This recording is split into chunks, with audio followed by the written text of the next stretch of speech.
साथियों नमस्कार। इसमें मैं जो है कि पूर्वांचल चौराहा छोटा बघाड़ा पर हूँ, प्रयागराज पर। यहाँ पे जो है कि यूपी ट्रिपल एससी के जो अभ्यर्थी हैं कॉमन कट ऑफ के मुद्दों को लेकर के आज जो है यहाँ पे जो है कि महापंचायत का आयोजन किया है। हमारे साथ जो है कि ज्ञान गंगा कोचिंग के निदेशक राहुल पांडे सर हैं, संयुक्त हुंकार के जो है कि आपके पंकज पांडे जी हैं। ये बहुत मनमानी कर रहा है, जैसे इसमें पे टेक कराता है, एक स्क्रीनिंग टेस्ट है, ये फाइनल सिलेक्शन नहीं है। सबसे बड़ी समस्या इसमें सर की मतलब चाहे इसका कोई कट ऑफ ही फिक्स नहीं है कि कौन बच्चा अपीयर रहेगा कौन नहीं रहेगा। 75-80 वाला भी अपने आप में सस्पेंस बना रहता है कि वो अपीयर रहेगा मेंस के लिए कि नहीं। ये फार्म कोई आता है तो फार्म सबसे भरा लेते हैं, लगभग कोई भी भर्ती आती है तो 8 से 10 लाख लोग फार्म डालते हैं, उसका भी पैसा कटता है। फिर इसके बाद कोचिंग वोचिंग लेते हैं, अन्य तरह का भी दोहन होता है। इसलिए हम लोगों की एक जेन्युइन मांग है कि अपना एक मिनिमम कट ऑफ फिक्स करें। इतना बड़ा स्टेट है कि 7-8 लाख लड़कों का एग्जाम करा सकते हैं। इसके पहले भी, इसके पूर्व भी सरकार या ये भी सरकार कराई 8-10 लाख लड़कों को एग्जाम कराई है, तो ये क्यों नहीं करा पा रहे हैं। मतलब कि ये हमेशा की 15 गुना लेंगे 30 गुना लेंगे, इसमें हमेशा सस्पेंस बना रहता है कि कौन बच्चा अपीयर रहेगा कि नहीं रहेगा। हम लोगों की एक मांग है कि मतलब एक अपना एक मिनिमम कट ऑफ फिक्स कर दे, मैक्सिमम अपॉर्चुनिटी मैक्सिमम बच्चों को अवसर दे, चाहे 1 पद आए चाहे 1000 पद आए चाहे 10,000, उसके लिए कट ऑफ फिक्स रहेगा ताकि जो भी बच्चा रहे और उस कट ऑफ के अंतर्गत वो अपना मेंस का प्रिपरेशन करता रहे, ना कि पेट और अन्य चीज़ों का ना प्रिपरेशन करे। एक बार वो अपीयर हो जाएगा मतलब कि फाइनल में तो हमेशा वो तैयारी करता रहेगा। और दूसरी ये बात है कि कोई भी भर्ती है कंबाइंड भर्ती है, ना कि एक पद के जैसे अभी आया है कल के पेपर में कि 200-300 पद का नहीं, जितना भी जैसे ग्रेजुएट लेवल का है तो एक साथ वो जोड़ करके स्पेशल भर्तियों को छोड़ के एक साथ जोड़ करके वो निकाल दे। इंटर लेवल का तो एक साथ वो ऐड करके निकाल दे ताकि एक बच्चा एक जगह सिलेक्शन लेगा, अन्य सीटें जो बची रहेगी। जिन भर्तियों की योग्यता इंटर है, जैसे वीडियो लेख पास ये सब एक वैकेंसी आता है, एक योग्यता सेम है और जो स्नातक स्त्री है तो वो उस तरीके से इसकी योग्यता सर सेम है, वो एक साथ ऐड करके निकाल दे ताकि एक बच्चा एक सीट खराब करेगा, अन्य लोगों को अवसर मिलेगा। जैसे एक बच्चा सिलेक्शन ले लेता है तो उसको अच्छा नहीं लगता तो दूसरा वो छोड़ के दूसरे जगह जाता है, इससे वो सीटें भी खराब हो जाती हैं। यहाँ वेटिंग लिस्ट की भी बात नहीं है कि मतलब उसकी सीट अगर छूटी तो वो वेटिंग लिस्ट निकाल देता है। अधीनस्थ में ऐसी भी व्यवस्था नहीं है, इसके पास कैलेंडर भी नहीं है। पहली बात एग्जाम के भी कब कौन सा एग्जाम होगा ऐसा कुछ भी नहीं यहाँ पे है। इसलिए हम लोगों की मांग है कैलेंडर में कंबाइंड कर दें और एक पहला काम है कि अपना कॉमन कट ऑफ फिक्स करें, minimum cut off maximum opportunity. Thank you sir. अरे ओझा जी शुक्ला फार्म। तो यहाँ पर और भी बहुत सारे लोग हैं। ज्ञान गंगा डायरेक्टर हैं राहुल पांडे सर, शीतला प्रसाद ओझा जी भी हैं, अभी हम उनसे भी बात करेंगे। और राहुल, बच्चों को लेकर क्या कहेंगे, इन छात्रों की क्या समस्या है, आपको क्या लगता है कि क्या क्या सुझाव देने चाहिए भर्तियों में, जो भर्तियाँ होती हैं उसमें क्या बदलाव होने चाहिए। देखिए बच्चों को मुद्दा परिहार सर, PS परिहार सर और दिनेश जी उठा रहे हैं, पंकज जी और सभी छात्रों का जो मांग है उचित मांग है। छात्र के हित में आयोग कार्रवाई करे, न कि आयोग की वजह से छात्र नहीं चल रहे हैं, छात्र की वजह से आयोग चल रहा है। तो जो ये मांग किए हैं वो मांग, बच्चों की जो मांग है उस पर आयोग नहीं कर रहा, अपने मनमानी काम कर रहा है। और जो बच्चों के लिए जैसे कि ये कह रहे हैं कि 500 किलोमीटर 400 किलोमीटर बच्चों के लिए, तो ये जहाँ परीक्षा हो वो निःशुल्क काम करे, निःशुल्क उनको यातायात दे, ट्रेन का टिकट दे, बस का दे, हर जगह निःशुल्क करे।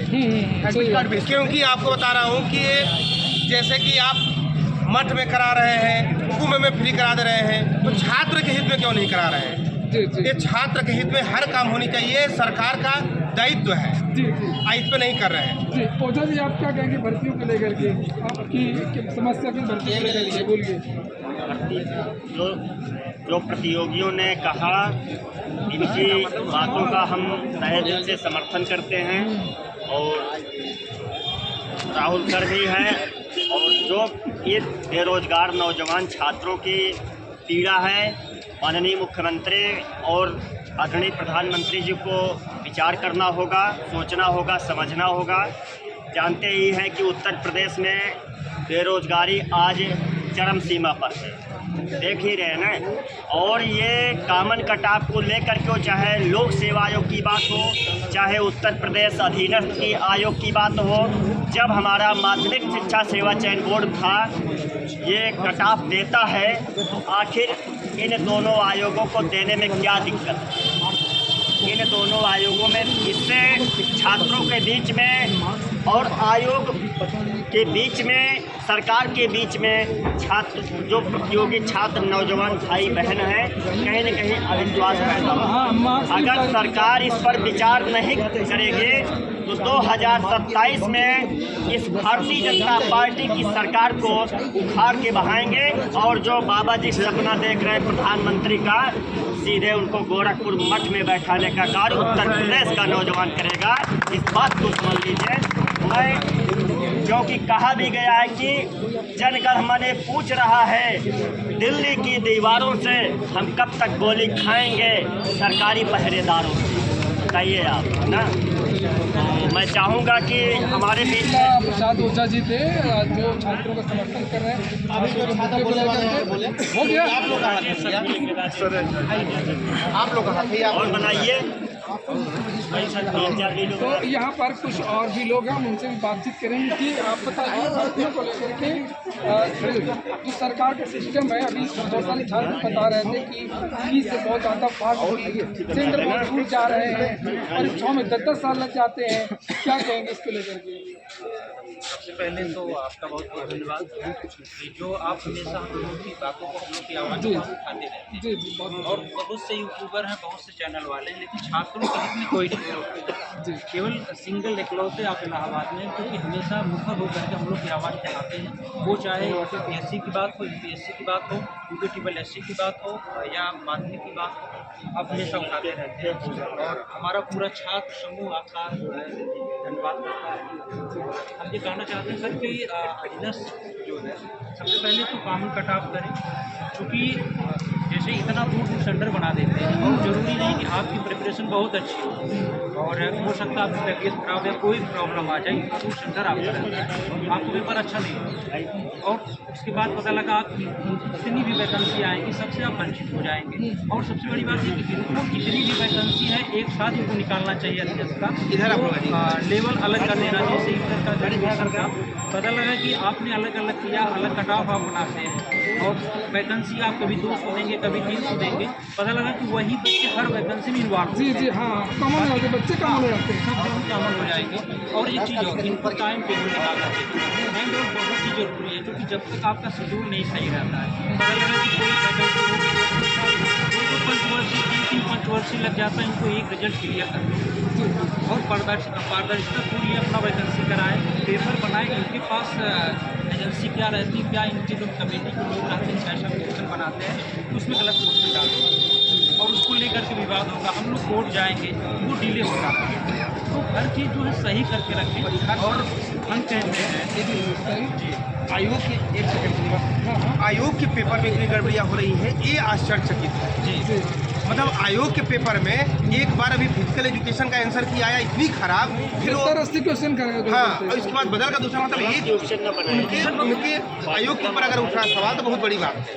इसको तो दबाव उठाना चाहिए कि आयोग के अगर क्वेश्चन में अगर एक क्वेश्चन गलत हो तो क्वेश्चन तो ठीक है, 10-10 क्वेश्चन गलत, 100 क्वेश्चन गलत, मतलब इनकी कौन सी विशेषज्ञ टीम बैठती है, ऐसी क्वेश्चन को सर्च नहीं करते हैं कि हम समझ पा रहे हैं, सही बना रहे हैं, जानबूझ करके किया जा रहा है। इस बार की हर पेपर में आप देख लीजिए कि आंसर की में गलत, हर आंसर की में गलती है। और फिजिकल में तो हद कर दिए, फिजिकल में तो हद कर दिए हैं, उस मुद्दे को नहीं उठाया गया क्योंकि उनकी तो ऐसी स्थिति में रिवाइज आंसर की को जारी करना चाहिए, एकदम जारी करना चाहिए। और जो किए हैं गलत इनका आ रहा है तो रिवाइज की आंसर की किए हैं उसमें भी गलत है। और उसके बाद सर हम कहना चाहते हाँ, तो फिजिकल वाला है। हाँ। ठीक है, सर हम कहना चाहते हैं कि इतना दूर सेंटर बनाते हैं, रिवाइज तो है, फाइनल आंसर की नहीं है, नहीं देंगे, अब वो देते नहीं। हाँ। कह रहे हैं कि अगर कोई चुनावी रैली होती है, खुश होते हैं तो बस इनके फ्री चलते हैं, लोगों को ढूंढ ढूंढ के ले जाते हैं। ये बड़ा और मुद्दा है, हम इसमें लोग तो सर, ये बहुत बड़ा मुद्दा है सर। और हम छात्रों के लिए कुछ भी नहीं है, इनके पास कोई व्यवस्था नहीं छात्र है, हित में क्या है कुछ भी नहीं है। और हम लोग जो भी घर से पैसे मिलते हैं उसको कैसे सर्वाइव करते हैं, ऊपर ये 800 किलोमीटर 500 किलोमीटर सेंटर बनाते हैं और फिर जो वहाँ जाएंगे हम रहने की व्यवस्था करनी पड़ेगी। ऐसी व्यवस्थाएं होती हैं कि जो 500-500 के लोग होते हैं वो 5000-4000 मिलते हैं, बताइए हम लोग कैसे सर्वाइव करें। मतलब चुनावी रैली के लिए बसें फ्री हो जाए, वो मतलब कई लाख लोग जाएंगे, उसके लिए इनके पास व्यवस्था, लेकिन हम छात्रों के लिए कोई व्यवस्था नहीं। इलेक्शन होते हैं, उसका रिजल्ट मतलब पूरे देश का इलेक्शन होता है और सोचने की बात है कि करोड़ों अरबों की संख्या में लोगों उसका जो है परिणाम घोषित कर दिया है। लेकिन हम लोग ऐसा क्यों सरकार आप लोगों के दबाव में क्यों नहीं आती है? हाँ। चुनाव भी आ रहे हैं और सरकार ये जैसे बड़ी बड़ी घोषणाएं होती हैं कि वो गेहूं बांट रही है, चावल बांट रही है, स्कूटी की योजना भी आई तो जो महिला बेटियों की स्कूटी मिलेगी, बहुत सारी मुफ्त योजनाएं हैं, सरकार तो बहुत करती है, अब इनका सर खूब करती है, छात्रों लेकिन से कोई लेना छात्रों की देना फीस नहीं। अभी 2-2 हज़ार का KVS का फॉर्म पड़ा, जी। शिक्षक भर्तियों का 3-3 बहुत से हज़ार का हमारे आवेदन साथी शुल्क, बहुत से हमारे और- साथी नहीं डाल पाए। और किराया आने जाने का, और रक्षाबंधन वगैरह में फ्री रहता है, लेकिन जो एग्जाम एक्चुअल में सर एक बात मैं कहना चाहूँगा, ये कमाई का धंधा हो गया है। आप समझिए अगर 1 करोड़ बच्चे हैं टोटल अलग अलग भर्तियों के, 1 करोड़ बच्चे अगर 500 रुपये एवरेज रेट ले लीजिए फॉर्म भरने का, तो अरबों खरबों रुपए उसके ऊपर ब्याज, भर्ती पूरी होती नहीं है। आप समझिए ये कमाई का एक नया धंधा चल रहा है, सरकार को पता है। सरकार, मैं एक मूल पॉइंट बता रहा हूँ, मैं किसी मामले में ओवरब्रिज की लड़ाई, जो सलोरी वाला ओवरब्रिज बना है, मैं उसका आंदोलन चला रहा था। मैं कमिश्नर के यहाँ गया था एक लेटर देने, उसमें एडमिनिस्ट्रेशन का मतलब जो शासन का एक कमिश्नर होता है वो यहाँ नियुक्त होता है। वो कह रहा है कि बघाड़ा सलोरी मिला के 10-20 हज़ार लड़के रहते हैं। हम कह सर आप नए हैं तो मैं नया, महोदय आप एक बार जाके पता करें, एक बार पता करें। तो उनका कहना था कि डेटा हमारा ये कहता है कि यहाँ पे 10-20 हज़ार बच्चे रहते हैं। इसका मतलब ये है इनका जो ऑब्जर्वेशन बेस है, मतलब जो नाली, सड़क और जो पाइपलाइन, सीवर लाइन बनती है, उसका जो बेस होता है इनका, उस ऑब्जर्वेशन बेस में आपकी संख्या काउंट नहीं होती है।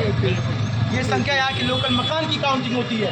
इसी बेस पे सोचिए कि इनको अगर इतना पता है, एक संख्या पता है, इनको अगर आप यहाँ पे अगर कोई गलत कार्य कर रहे हैं ये पता है, लेकिन आप अच्छा कार्य कर रहे हैं तो इनको पता नहीं है। इनको हर बात पता है, बच्चों की समस्या क्या है, 5 साल परेशान है। अब कोई बात नहीं रहेगी तो कोई न कोई ऐसा मुद्दा ले आकर छेड़ देंगे जिससे वो बच्चे आपस में बटे रहें। यही मैं कह रहा हूँ कि सरकार आखिरकार डरती क्यों नहीं है, आपको दूर भेज देगा कि परीक्षाएं लंबित क्योंकि हैं। चुनाव में चुनावी प्रक्रिया को प्रभावित करने के इनके पास तमाम हथकंडे हैं। न्यायालय खरीद लेंगे, CBI कंट्रोल कर लेंगे, ED कंट्रोल कर लेंगे, तमाम चीजें कंट्रोल कर लेंगे। अगर इतना हथकंडे हैं तो फिर ये गेहूं क्यों बंटवा रही है, स्कूटी क्यों दे रही क्योंकि है? साथ में दोनों चलेगा ना, पैरेलली तो इनको दोनों काम करना है। इन स्थितियों गलती तो साथियों, मैं इस समय जो है कि छोटा बघाड़ा पूर्वांचल चौराहे पे आया हुआ था। यहाँ पे जो है कि UP TSS के जो अभ्यर्थी थे, कॉमन कट ऑफ के मुद्दों को लेकर के यहाँ पे पंचायत हुई, जो है कि इन्होंने अपने मुद्दे रखे हैं। जो भी होगा हम फिर आपको हमने बाद की वीडियो में अपडेट करेंगे। तब अभी के लिए आप लोग का बहुत बहुत धन्यवाद। मैं दिनेश यादव, पटोगी छात्र, प्रयागराज। शहर का आंदोलन है।